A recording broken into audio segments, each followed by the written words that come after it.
and welcome to Dirhams and Dollars, the Gulf News business podcast where we talk about news affecting the business community in the region and in the world. On Wednesdays, we have in-depth conversations on a topic of the week, and you can find us at gulfnews.com. You can also download all our episodes from iTunes. I'm Sarah Dia, and I'm joined today by... I'm Ed Klaus. And I'm Scott Shuey. All right, hello everybody. And in today's episode of our ongoing series of Whose Government is Crazier, we have some updates. Now, for those who have been paying attention, you certainly know that the U.S. is well ahead in this category, having managed a partial government shutdown costing the economy $1.2 billion a week in economic activity. However, the Brits, never to let the colonials get ahead of them, last night have decided to up the ante and possibly even pull ahead, although we're still waiting for news on that. Ed, why don't you lay the groundwork on what happened last night? Well, I mean, first of all, it's hard to top the fast food extravaganza that Donald Trump hosted at the White House a couple of days ago. But we have tried our best, and happy to report that we are on the way to succeeding. Last night, Theresa May suffered a historic defeat in Parliament. She lost by 202 votes, the worst defeat since 1924. And widely expected, I think, to a point, not the severity of the loss. And to be clear, the loss or the vote was not on Brexit itself. Her losing in Parliament does not mean that Brexit is now over.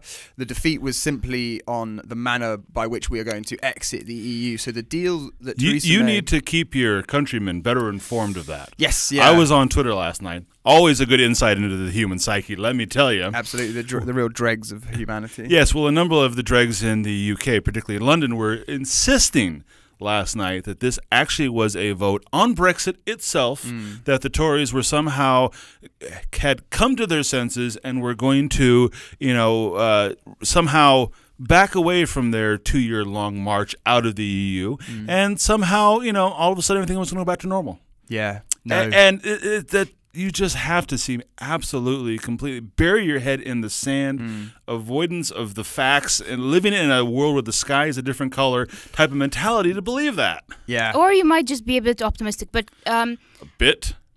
I mean, can we clear the record first and explain what the vote was on? Yeah, so the vote was on the deal that Theresa May has spent the last 2 years negotiating with the European Union. So that covers everything from the formal process by which we exit the EU and the time that we're given after March 29th, when the deadline is, to negotiate a free trade deal. So the deal that she was putting to Parliament was sort of the rough outline of what our relationship would look like with the EU, and then the next couple of years after March 29th was going to be spent sort of essentially colouring in that sketch and giving it a bit more detail and depth. So that was what she was defeated on. And just to add to this, the EU, its leaders have come forth multiple times over the past few weeks, and especially yesterday, to make sure everyone understood exactly where they stood.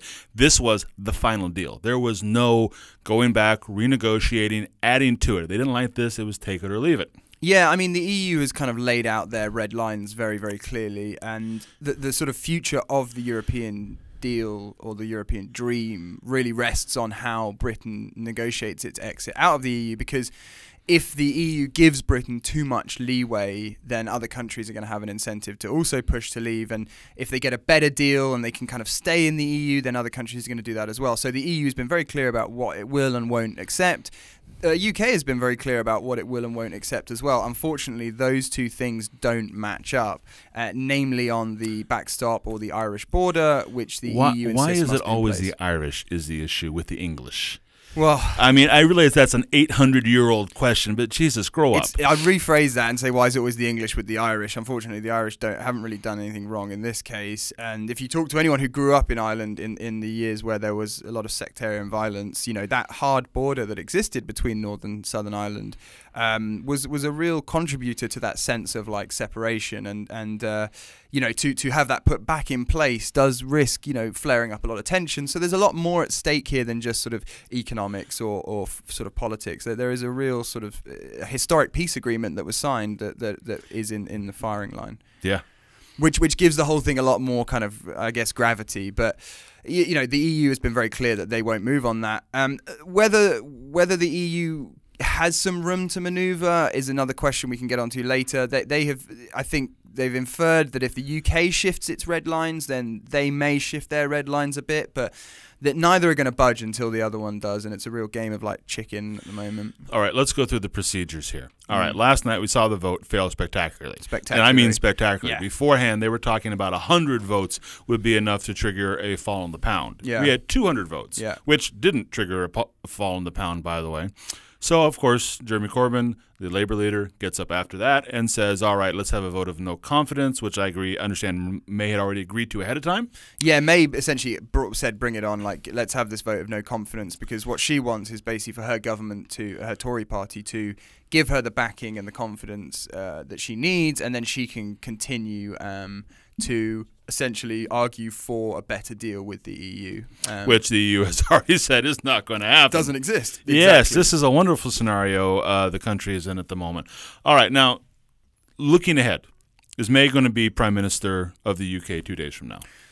Most people think she will. Most people think she's going to win the vote of no confidence that's taking place at 7 p.m. GMT tonight, which is about 11 o'clock Dubai time. Most people think she'll win. She's already got the vocal support of the ERG, which are the hardline Brexiteers, led by Jacob Rees-Mogg, and the Irish DUP, which she relies on heavily to govern after she lost her majority in that last general election last year. So, yes, she's likely to win that, which really brings us back to square one, because then we have the same leader, the same government, and a deal that has been just spectacularly trounced. All right, let's back up a little bit, because we'll have to spend more time talking about what's going to likely come up over the next few days. Yeah. Is there a possibility that she'll lose the vote of confidence? Anything could happen at this point. If that happens, what's the step? What's the mechanism? Yeah. So if she loses the vote of no confidence this evening, then there'll be 14 days for the Conservatives, or the Tory party, to form a new government, which would essentially mean a new leader emerging and rallying the support of the party.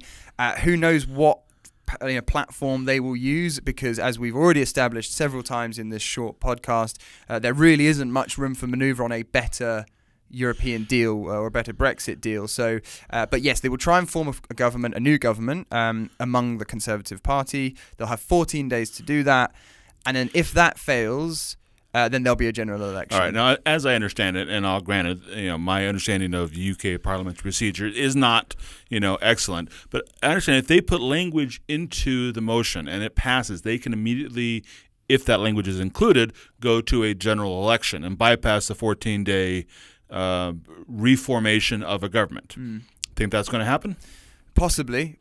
I mean, I'm not sure if we know exactly what language is in the no confidence motion being tabled this evening, but I would imagine that language possibly could quite well be in there, given that at this point, there's not, as we've established, there's not much more the Tories can do to get a better deal. Yeah, but if they put that language in there, it's sort of suicide anyway, because right now there's a little bit of hope that maybe there will be some people there who have a little bit of faith in the process, and someone other than Theresa May might be able to do better. But if it's a risk of a general election and the Tories can be pushed out in general because of the dissatisfaction with Brexit, there's no way the Tories are going to vote for anything other than May's confirmation as Prime Minister, which just seems like a solid shot in the foot. Yeah, it really is. And again, it's like someone said last night, a political pundit said, the vote is over and now the real fun begins, because, really now everything is on the table. Everything is still to play for. There was, if we want to talk about the markets and about the pound, for pound traders, there was nothing more uncertain than last night's result. If the Theresa May's deal had been voted for, we would have had a formal agreement with which to leave the EU on March 29th, and there would have been a document which people could refer to understand how things are going to work. I was watching the pound last night to see how it would react after the vote, and it spiked. It went up. It got in, and I'm like, what universe am I living in? Okay, all right. The reason goes back to what you said earlier, I think, which is I think people are now optimistic that maybe Brexit won't happen, or at the very least, I think we can safely say that the UK won't pull out on March 29th. That's just far-fetched at the moment. And so I think that's why people are a bit optimistic. I think the 29th is probably gone. I mean, at this point... It's hard to see how we would leave by the 29th. Yeah, there's going to be an Article 50 extension. Which means the UK is in the EU for a longer period of time. And I think that's why people try to jump in on that little bit of good news after the chaos that we've seen over the past 2 years. Let's find the good news and then bet heavily on it with our life savings and pray we're right. Even though there's no pound object, is pretty cheap. So. Yeah, and it could get a lot worse. I mean, if you buy in at 128 to the dollar, which is where it was at last night, it could also go to 110. It could also go to 17, 16, 15. And your bet on that it'll go to 16 or 17 is that ultimately the Tories will come to their senses and say, "Oh, it's a bad idea. Everyone out. You know, we're going to stick with the EU. It's all good." It ain't going to happen. Sorry. No, but they have control over basically who is going to be in charge of the British government for, what is the next 5 years before there's a mandated general election coming up? 2022, yeah. So they're there, and they don't want to not have a Brexit. They want out. I don't know why everyone seems to be lost on this. They have the majority. With the Irish contingent, they can push you anything they want. There is no sign of sanity that says, yes, this was all a bad idea with Article 50. Let's cancel the whole thing. Let's back out of it. Where is people getting this idea that this is somehow going to end? I think also one thing that's important to note is that a lot of market traders had the defeat priced in. So I think there was a big expectation that she would lose that vote, and not perhaps by that margin, but I think that was priced in. I think there's a lot of uncertainty right now, and I think it could play out in a number of different ways, which is probably contributing to the pound. Not if it's volatile, but it's not too up or too down. I think what we should remember is that the chances of a no deal have increased. I think that's fair to say. The chances of a no deal have increased, which would be terrible for business and therefore would probably hit the markets quite hard. The FTSE 100 is down, by the way. But I think also it's important to remember that, as that uncertainty I was referring to earlier, we have a possibility of a second referendum. We have the possibility of an amended deal, some sort of amended deal if May can achieve that. We have a possibility of a Labour government with Corbyn at the head, which is less likely, but the bookmakers did slash the odds of him being next Prime Minister by about half, which would be disastrous for business. Business does not like Jeremy Corbyn. He's very anti-business. He's pro-regulations. And so that would be, I think, probably the worst nightmare of most But more traders. regulation without Brexit is, I think, better than Brexit without regulations. I think you could see both potentially. I mean, Corbyn is not anti-Brexit, right? So Corbyn is just as invested in seeing Brexit through as the Tory party. And I think that's what we have to come back to, is that 17 million people voted for Brexit. 51% of the voting country voted to leave the EU.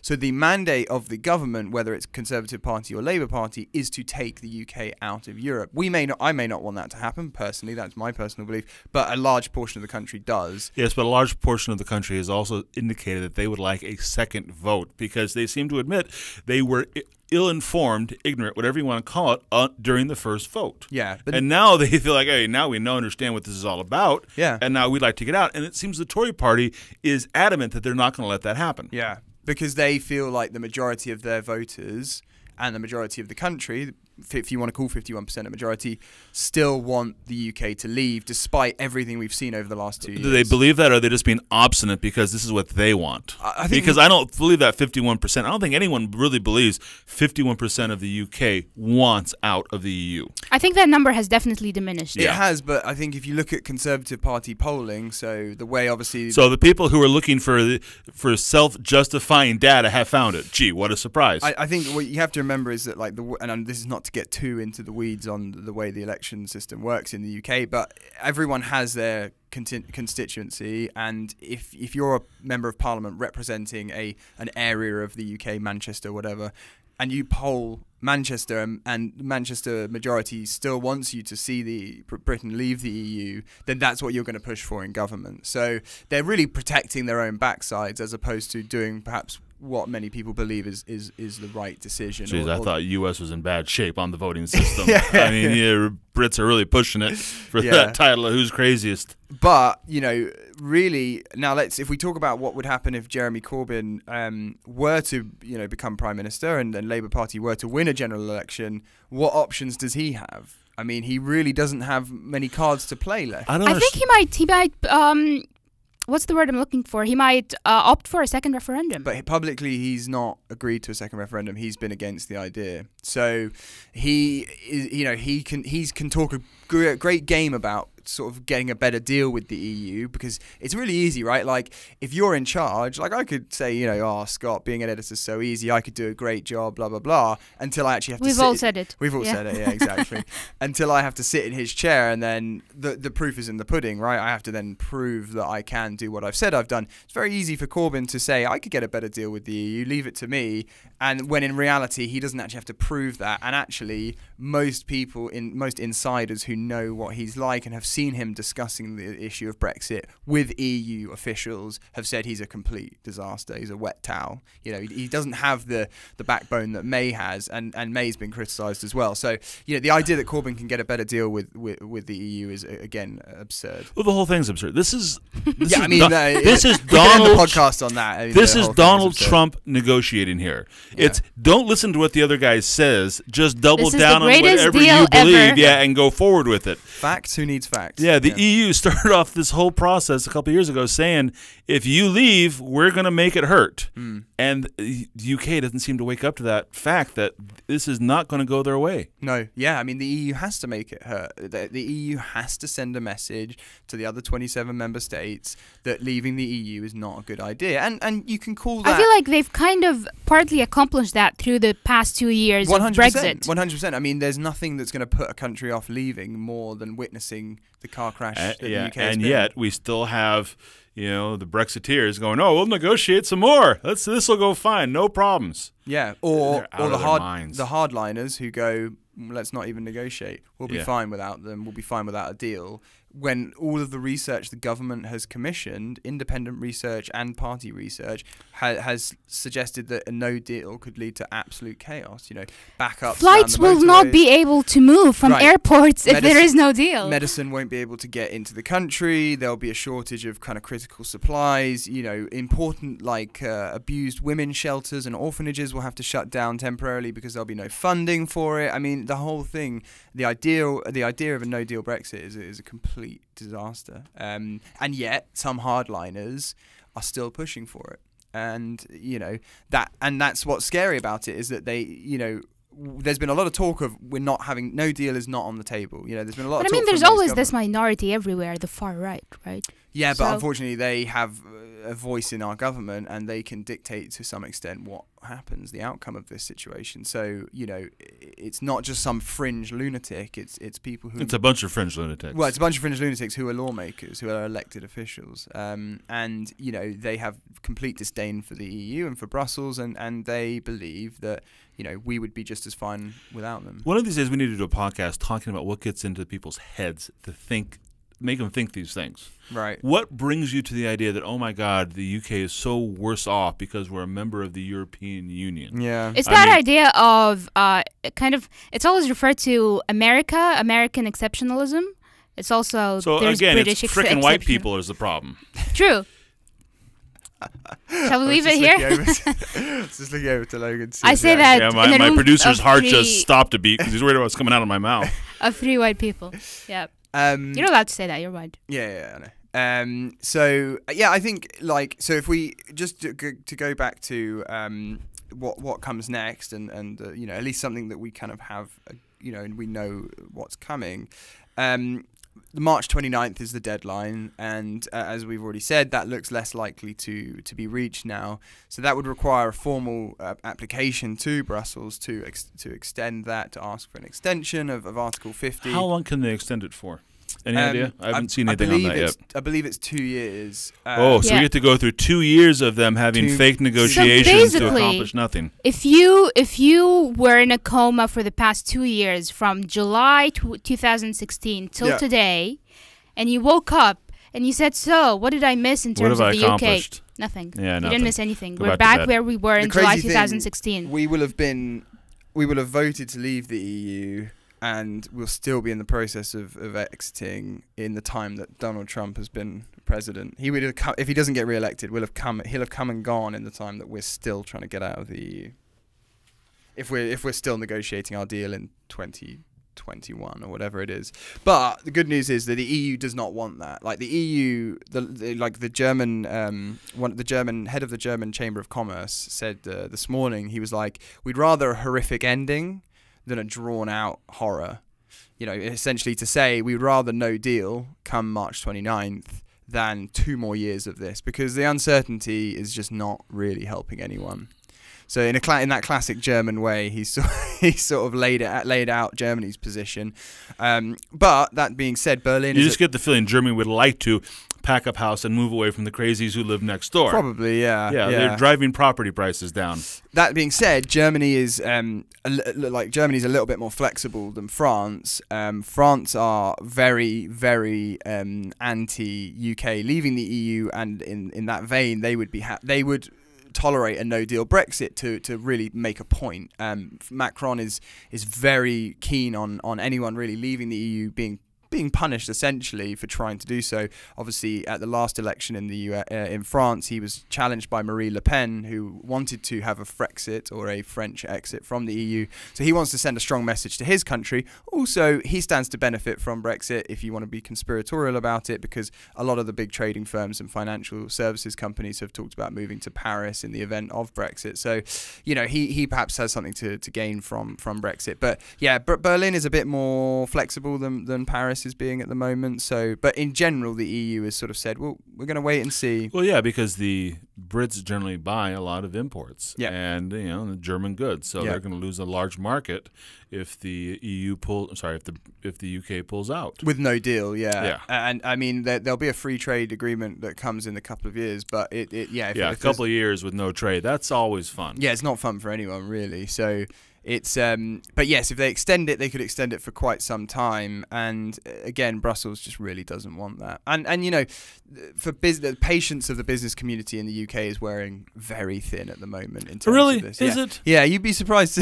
You might be surprised to hear, but yeah, business people aren't quite enjoying this. Enjoying it, but not enough to do anything about it. Yeah, it's sort of like in the US, everyone's unhappy about the shutdown, but no one's actually got off their butt to do something about it yet. Yeah. It seems everyone's grousing about it in the UK, but I haven't seen any cohesive action to really drive home the fact of this needs to be done one way or the other. Yeah, I mean, there's been a lot of like agitation or like public action. There's been like over 1 million people marched in the streets of London a few months ago. That's a weekend in the US. I mean, you did it once. That's true. Yeah, that's true. I mean, it's interesting actually. Like the last time in my lifetime that I've seen such a sort of division in the country was over the Iraq War, invasion of Iraq, and actually that was the greatest rebellion of a leader's party against his or her vote in Commons when Tony Blair was defeated over his invasion of Iraq, which, as we all know, he went on to do anyway.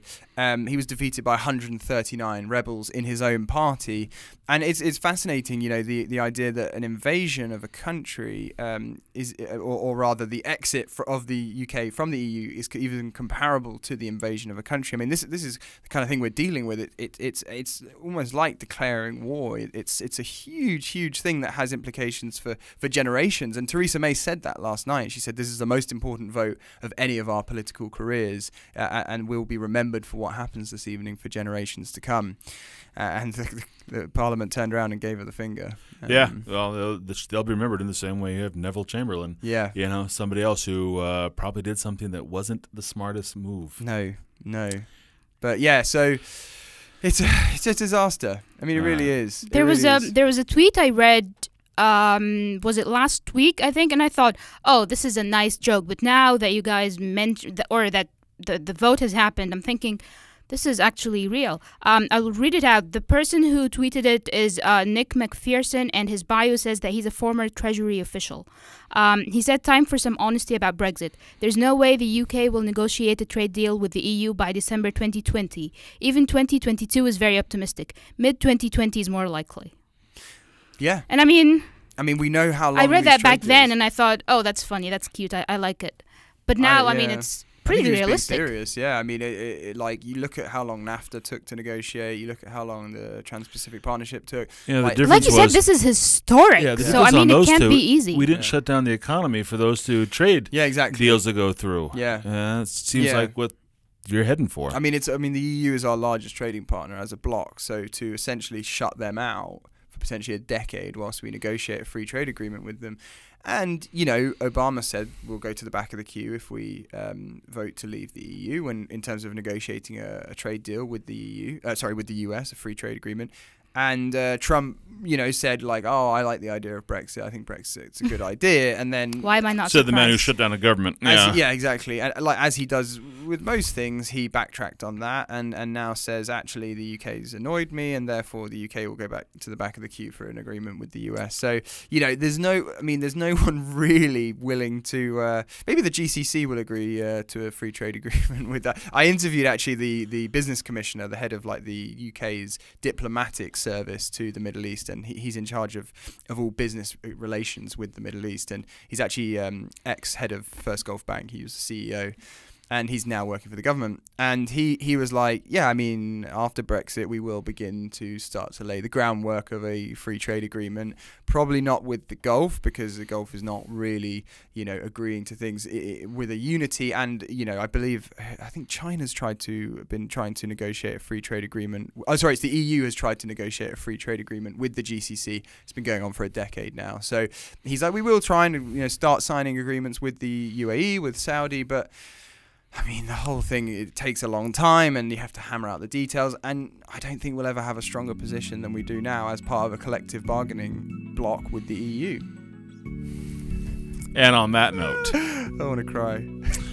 All right, I think we'll probably wrap it up on that particular note. Positive. Of course, you can always check back next week to see who's winning the game of who's craziest. I'm sure Trump will probably have something to up the game, because they're talking about hoping for the people who provide securities at airports to go on strike to totally disrupt the U.S. as a way to break the gridlock there. That might actually make it worse than the UK, at least in the short term. In the short term.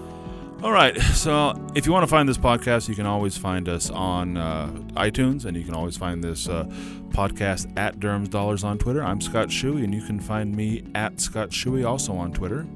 I'm Ed Clowes, and I'm on Twitter at Ed Clowes. And I'm Sarah Dea, and I'm on Twitter at the Sarah Dea. Thank you so much for listening.